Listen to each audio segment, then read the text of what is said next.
unfortunate news here in London, Trapstar has entered administration. And this for me is not just a streetwear story, but it's a warning to all upcoming brands. Trapstar was not some irrelevant brand nobody cared about. It had real cultural power. It came from London. It was worn by artists like Rihanna and Jay-Z and Stormzy and even Central C. It helped define a whole era of UK streetwear.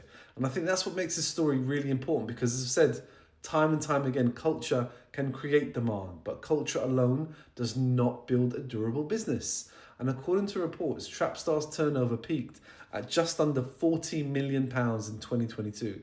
But by 2024, sales had reportedly fallen all the way down to £17 million. Now, the reported explanation is quite interesting. Advisors have said that the decline was driven more by working capital constraints affecting inventory availability. Now, in simple terms, that means people may still have wanted the brand, but the business may not have had the operational structure, cash flow, or supply chain strength to meet demand properly. And this is where the lesson gets serious. A hype brand lives and dies on trust.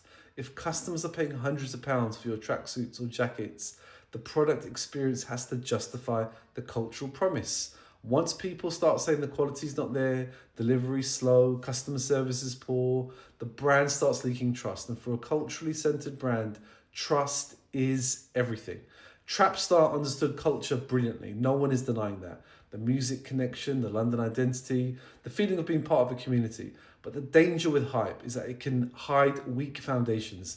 You can sell out drops and still have cash flow problems. You can have celebrity endorsement and still have supply chain problems. You can have cultural heat and still damage the customer relationship. And that's the warning for every emerging brand right now. Do not confuse attention with infrastructure. If you want to charge premium prices, the product has to feel premium. The fulfillment has to feel premium. The customer service has to respond. The cash flow has to be managed, and the brand cannot scale faster than its operating system. Just remember that culture gets people through the door, but the quality, the consistency, and the trust that you build are what's going to keep your customers coming back. The Trapstar story matters because it shows both sides of modern streetwear, the power of community and the danger of operational weakness. Anyway, I'm Jalil, and this is how fashion really works.